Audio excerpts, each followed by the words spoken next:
recording this presentation, so if anyone has an issue with that, please let us know. But we will be making this presentation available to our members offline after the meeting, so hope that's okay with everyone. Right, I'll start by introducing myself. My name's Peter McMullen. I'm Senior Category Manager at CPC. So as well as managing the contracting team at CPC, I also look after the utilities agreement. And I'd just like to start by saying it's great to see so many members on the call today. You know, this is clearly an issue that's close to a lot of our hearts, and we're hoping that, you know, this is a really productive session for you all. We're all aware of the unprecedented challenges in the energy market at the moment, and a lot of our members are concerned about, you know, the spiralling costs of energy, and particularly those with an upcoming renewal.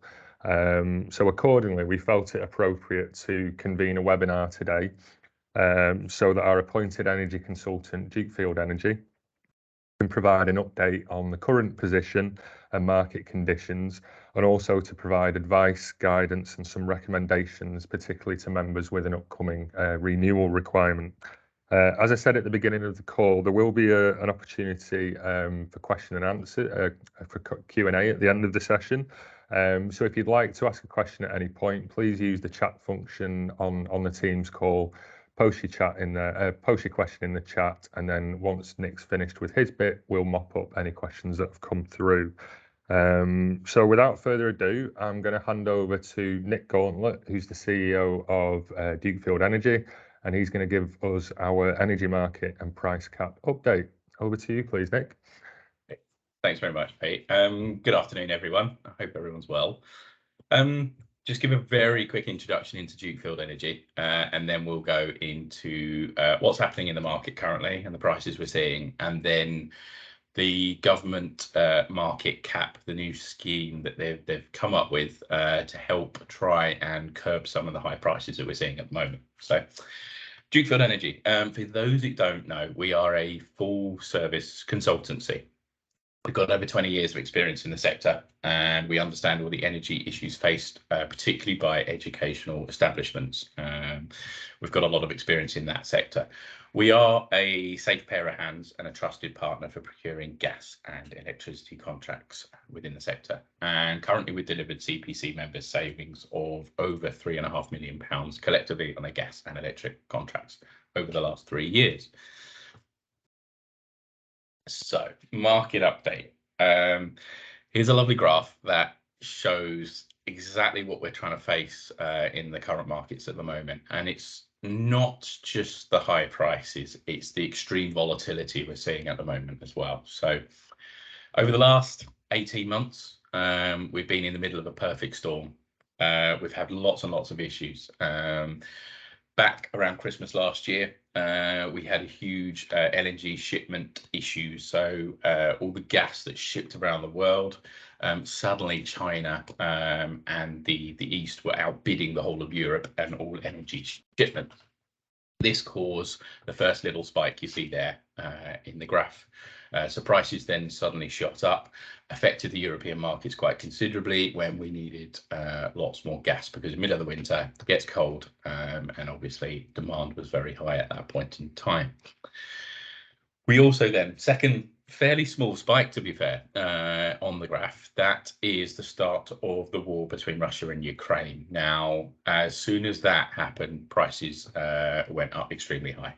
Obviously there was a huge risk to European resources and the pipelines coming in from Russia to supply Europe. Now, the markets all base themselves on risk. So believe it or not, in the UK here, we only use around 3 to 5%, or we did, of Russian gas and oil. So we are not very heavily reliant on that. However, a lot of the countries within the in Europe are heavily reliant on it. And all the markets are very sort of interlinked and joined up. So France, Germany, Spain, Italy, as soon as their resources started to dry up, then our market shot up as well, incredibly high.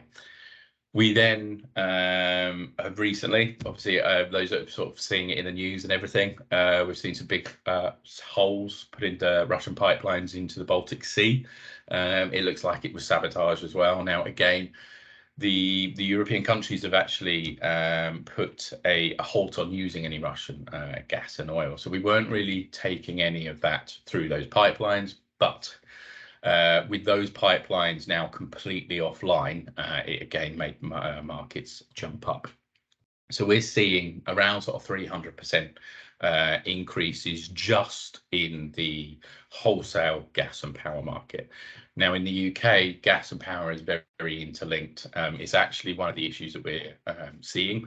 And one of the ideas that we've been trying to sort out within the markets and everything else within the UK with the government is that they're going to try and decouple gas and power. So they're very separate. If we can do that, it is going to pull prices right back down.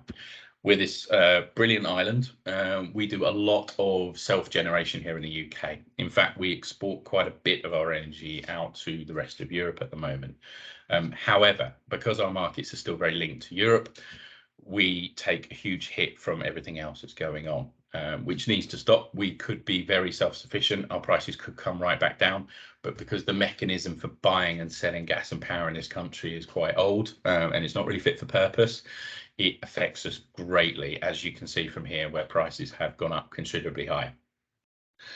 Europe is also one of the big drivers is that we have a lot of storage facilities in Europe. And there's a new rule that at the beginning of the winter months, which is from the 1st of October, that for 2022, so this year, the storage facility should be 80% full. Now, we all hit that, which was great. However, next year and the year after, it goes to 90 and 95%. So although we're seeing very high prices now, it's going to be the tight supply next year and the year after is when prices are going to really sort of start to ramp up. And there's no easing of the markets at the moment at all because of these tight deadlines coming up over the next couple of years. And the rest of Europe particularly is wondering where the gas is going to come from if it's not coming from Russia.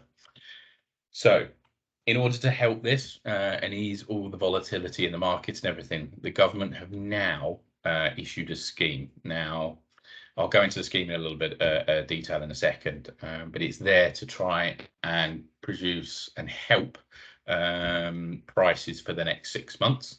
And during that 6 months, I believe that's when the government are now trying to actually fix the problem of the prices. So once the scheme ends, we should be in a much better position here in the UK. So let's go over to the price cap. We've got some lovely graphs here, which I'll go into in a second. The government scheme is a price cap on the wholesale gas and electricity market. So it's only part of the bill that the capping is, not all of it. And it is for anybody in a contract from the 1st of December 2021. So just under a year. Anybody that signed a contract from the 1st of December last year is entitled to help from this scheme. Now, what the government have done is cap wholesale gas, wholesale electricity, and they've capped the wholesale electricity at 21.1p. So that is the most you will pay on your electricity for the wholesale element of it. Here you can see the wholesale elements in the pink here in the graphs. There is still all the distributional charges and all the other network charges and bits and pieces are added into your bill. So this cap only affects a certain amount of your bill. It's not the whole lot. We have been seeing a lot in the markets and other brokers and bits and pieces on social media saying you'll just pay 21.1p for electricity and 7.5p for gas. It's not true. Those are the caps on the wholesale element that you'll pay, but you'll still get the standing charges and you'll still get all the other elemental charges that make up a bill. What we have seen over the last 6 to 12 months is we were non-commodity and commodity. So the actual wholesale element was around 60% of an electricity bill, with the other charges being about 40%. But because the actual prices have been going up so much, it's got a lot larger. So we're talking at least 85% of an electricity bill is the wholesale cost because it's so much. And on gas, probably around 70 to 30 at the moment. So in this scheme, the government will cap electricity at 21.1p for your commodity element, and in gas it's 7.5p for that part of it. There is still all the other charges to add on to that. We finally got at the very beginning of this week, so I think it was Monday night, the government announced what the wholesale element pricing would be. So it's an important thing that we've been saying to all our members and all customers that we deal with is it's important that we allow them to budget properly and help you guys all budget. So in order to work out what the discount you're going to get is, you need to know what the wholesale element is. So if we're getting prices, it's really important when we get prices from all our suppliers that they can go, Nick, here's the wholesale element of it. This is what the cap will be. So therefore, this is the price that you're actually going to pay. And it allows people to then budget round until April when this scheme finishes. So it finishes on the 31st of March, 2023.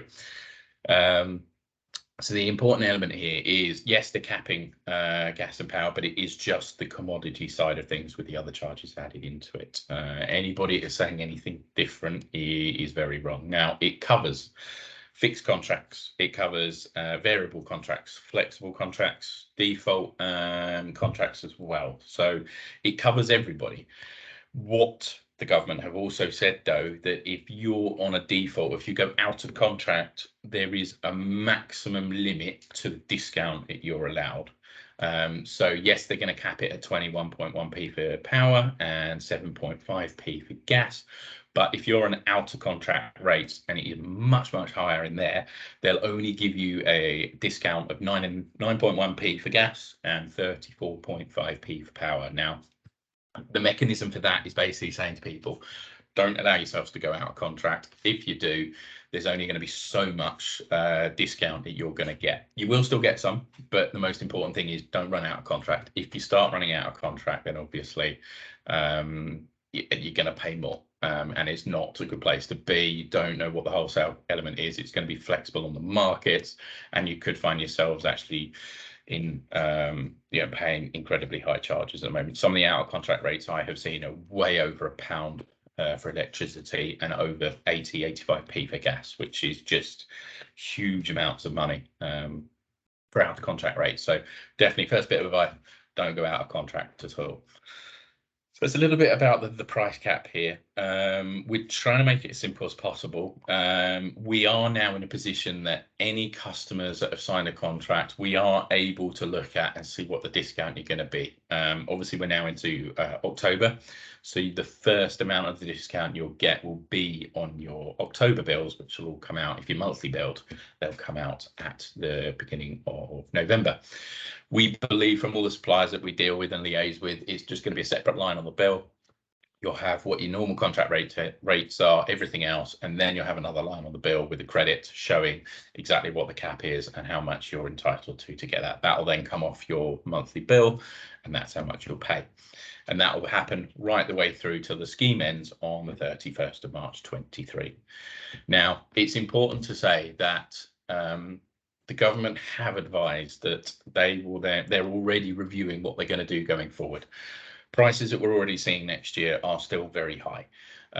What they won't be able to do, particularly in education sector, hospitality, all these different industries, they're not just going to be able to get to the 1st of April and cut everything off, because prices will then jump back up again and we're still going to be in the same position. So we do believe the government will continue this scheme, particularly for certain areas of industry and certain sectors, education being one of them.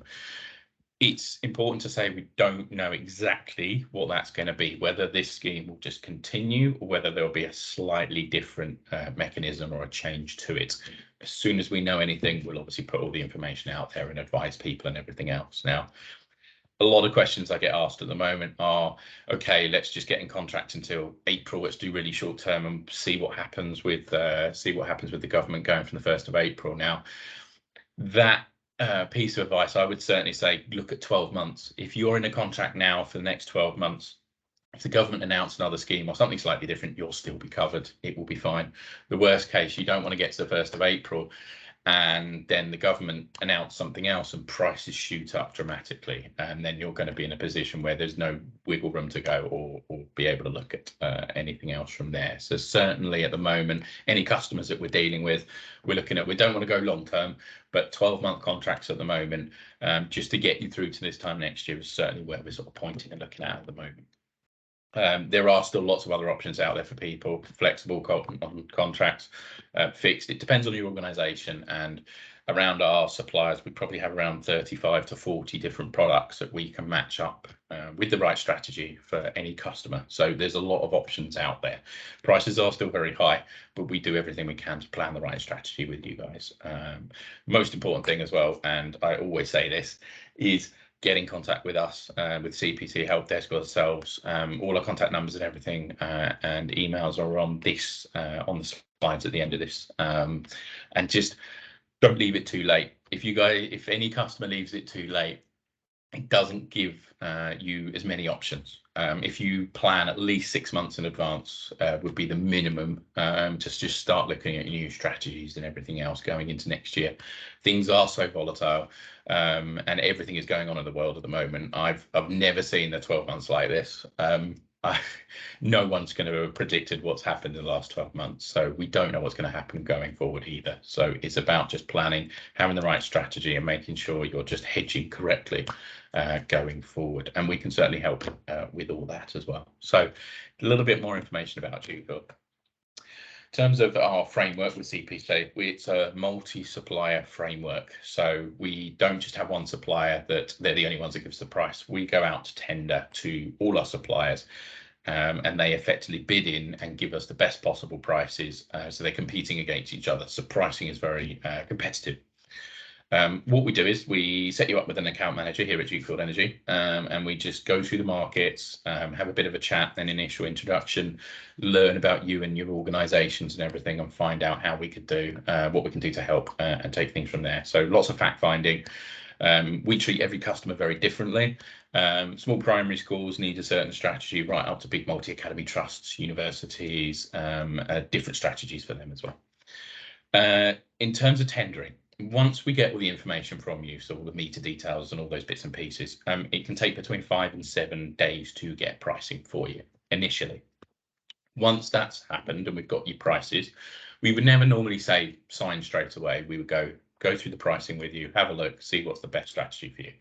Then once we've priced it once, we are able to refresh all those prices within 24 hours. So if we see a nice big dip in the market or something else that's actually going to save you a lot of money, we can then phone you up, get the prices refreshed overnight, and then produce new prices for you the next day. So there's a little bit about the tendering. It's just important to realise that it can take the first time around 5 to 7 working days. We obviously push our suppliers to do it quicker, but that's normally the turnaround that we do at the moment that we're working towards. Framework, again, we are fully transparent across the board. There are no hidden management fees or charges. We don't charge you for the amount of times that we price anything for you. We are very open about everything from start to finish. You get given a dedicated account manager that will then look after you through the whole contract period if you decide to sign with us. Again, there's not a big full sales pitch or anything. It's completely up to you. We just give you some advice, give you all the prices and everything, and what we would do, and talk you through all the benefits and bits and pieces. If you still decide to go somewhere else, not a problem at all with us. You get all the added value services all included. So all we do, bill validation, fully account managed for the whole time. We have all our dedicated points of contact with our suppliers, and we have weekly and monthly catch-ups with them all. So in terms of queries, any issues that are arising, your account manager deals with those from start to finish for you. And as I said, there's no hidden costs, there's no management fees, one-up fees, or anything else like that at all. It's purely fully transparent. It's just in terms of what we would need to help you with the tender as well. It's just an LOA, very easy. It doesn't allow us to do anything but get information for you. So just get prices. Well, I have seen LOAs out there that force you to sign and then you get locked into us for the next 12 months. It's not the case at all. It just allows us to get your information from previous suppliers and be able to give you prices for you. That's all it does. A supply information template. It's just, we can send you it. The account manager will talk you through it, and it's about just getting all the meter details and all those bits and pieces from you. You can get them all from your bills, so it's very easy. And the account managers a lot of the time will just get some of your bills and actually fill it in for you, so they can do that. And then where we can find, or where we get you to find your half-hourly data for electricity meters, it allows us to price much more competitively, because it depends on your profile, when you use a lot of electricity at certain times of the day and everything else, depending on different buildings. So we will always request your half-hourly data from your current suppliers as well. We take it very simple. We make it as easy as possible. We don't want you working and doing lots of different bits and pieces. Your account manager will look after everything for you going forward. So that is a little bit about us, and we want to keep it short and sweet, to be honest. There's probably going to be a few questions and everything, particularly around the market cap. The market cap is changing all the time. The government keep tweaking it, so we just try and communicate to everybody as much as we can. We have market updates on a weekly basis as well that anybody can sign up to. So if anybody has any questions at all for Pete and I, then I'm more than happy to answer as many as we can and just go through things. So I will just stop sharing. I think you've just got your first question from. Well, Suzanne's asked one, and then it's been answered, and then she's asked another one. So, what would your budgeting advice be post March 2023? Continue with uncapped prices, or assume cap will continue, or something else? Good question. So post March 23, it depends on when your contract's up, Suzanne. So if you've still got a little bit of time, it's worth waiting in the next couple of months now. I'm just trying to see, I don't know, have you, March 23, right. Start looking now is the short answer. We don't know what the government are going to do post March. What will happen is, depending on what scheme they come up with or any changes or anything, it is going to affect the markets in some way. So the further you get, or the closer you get to your start date, I would imagine prices will start to rise, particularly in this winter period going into next year. It's important to have a look now. Again, depending on your organisation, depends on the size, the usage, everything. If prices are still quite high coming 1st of April, we could start looking at a flexible option if that's something you're interested in as well. What it will do is, depending on what the government do, if there is a dropping market going into the summer next year and things are starting to get back to some sort of normality, a flexible contract will allow you to take advantage of the dropping market. We've got quite a few organisations going down that road right now. We've just had Star Academy, so very big multi-academy trust, lock in with flexible contracts with us as well. So it's definitely an option going forward. But I would say if you contract end of March next year, certainly get in contact with us. Let's have a chat and see what we can do going forward. Finding out a bit more information about you guys, if that's okay. Thanks, Nick. Hopefully, Suzanne, that's given you some useful information. Yeah, good stuff. And you've got another one here from Mike. What is the current link between gas and power? Ooh, good question. Current link. They do follow each other very, very closely here in the UK. We are, if the gas, we're seeing when gas goes up, power goes up as well. We also, and it's a shame. What's happening is now we're seeing these high prices, we're starting to push more to turning back on big power stations and generation here in the UK, and they're using gas to do that, which is obviously then affecting electricity. So we're trying to produce more electricity, we're using the gas, so it is tracking each other very, very closely here in the UK. So yeah, they do literally, gas goes up, power goes up, and vice versa at the moment. They're almost on a par with each other. Okay, thank you. Hopefully that's dealt with that for you, Mike. You've got another one here from Catherine. Can you advise, how do we know what our wholesale prices are within our contracts, and when will we know what method is being used to calculate the relief?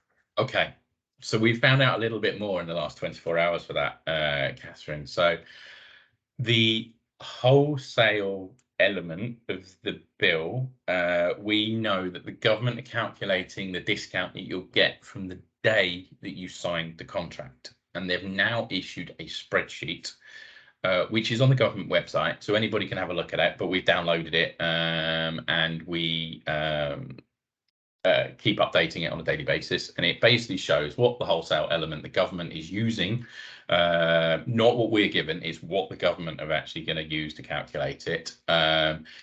So we then effectively look at when you sign your contract. If it was 1st of August, we look at the 1st of August and go, right, the government said the wholesale cost is X.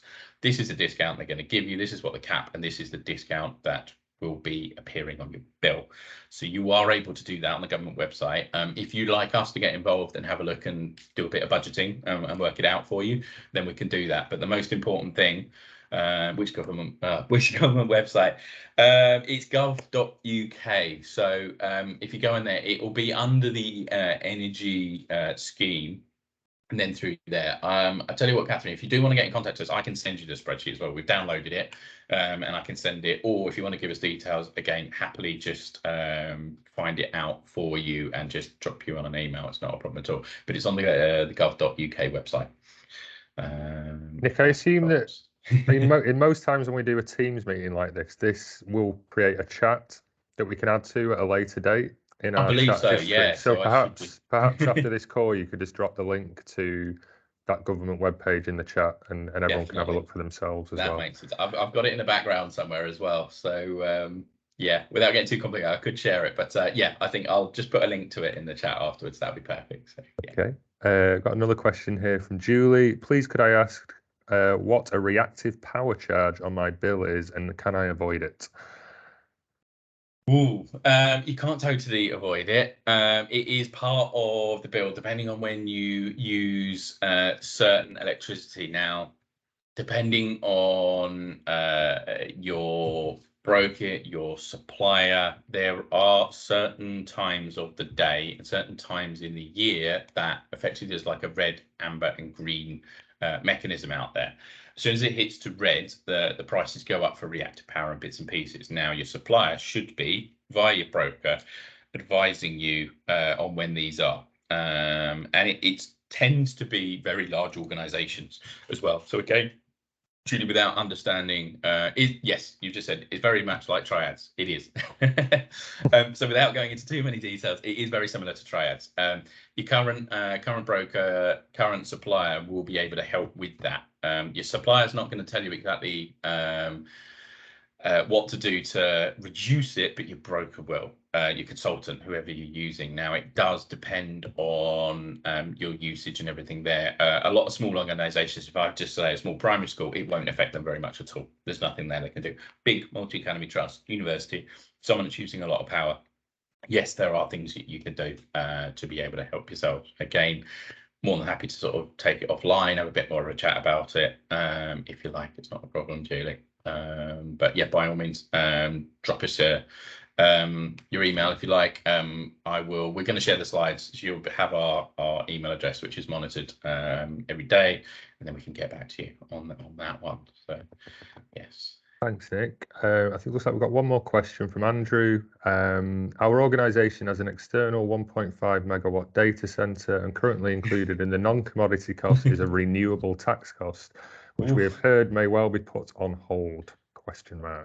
Ooh, yeah. Great questions today. Yeah, I mean that's. Okay, so what is it? Non-commodity cost. Is it a renewable tax cost? Yes, we have heard. So there's in terms of green levies and other taxable bits and pieces, the renewable element, the government sounded like they were going to remove that from the non-commodity charges, basically to bring the non-commodity charges down, make them a lot smaller, which would also help. However, they've not done it yet. It's one of those things that they said they were looking at and going to review, but they have not done that renewable tax cost in the non-commodity charge. It's still there. That green levy is still there as part of your bill. It could be something that comes in from the 1st of April, maybe. I think they've probably looked at it and reviewed it and about how much that would come down. And maybe they, in terms of budgeting, they thought the cap the scheme that they've come up with is the best way, rather than removing that part of the bill. Unfortunately, Andrew, it is still part of the bill, and it's still there as part of a non-commodity element of the bill. If it does go on hold, we will be one of the first to shout and scream about it, because it'll be really good. It's a fairly big, I can't remember exactly what the percentage is of the non-commodity, but it's quite a chunky part of the non-commodity costs. And if they did remove that, then it would help people out. So yeah, it is still there, I'm afraid. Watch this space, hopefully. Yeah, one of those, I'm afraid. Okay. So yes. I think that's all the questions we've had through. I think it's speak now or forever hold your peace type of moment. What I would say, though, is that Nick and I are both available offline after this meeting. If you have any specific questions, queries or requirements, we'll be happy to discuss those with you.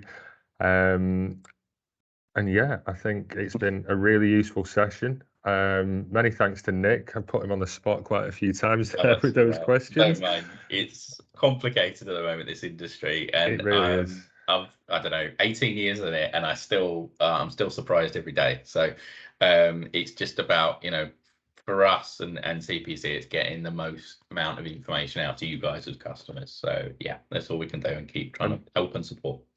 And hopefully for the members here today, they can sort of see, the value that a consultant like yourself can add to the process, and, the added level of compliance and guidance and everything like that. So hopefully we've given you some food for thought today, and you can go away and start thinking about your plans for your own institution.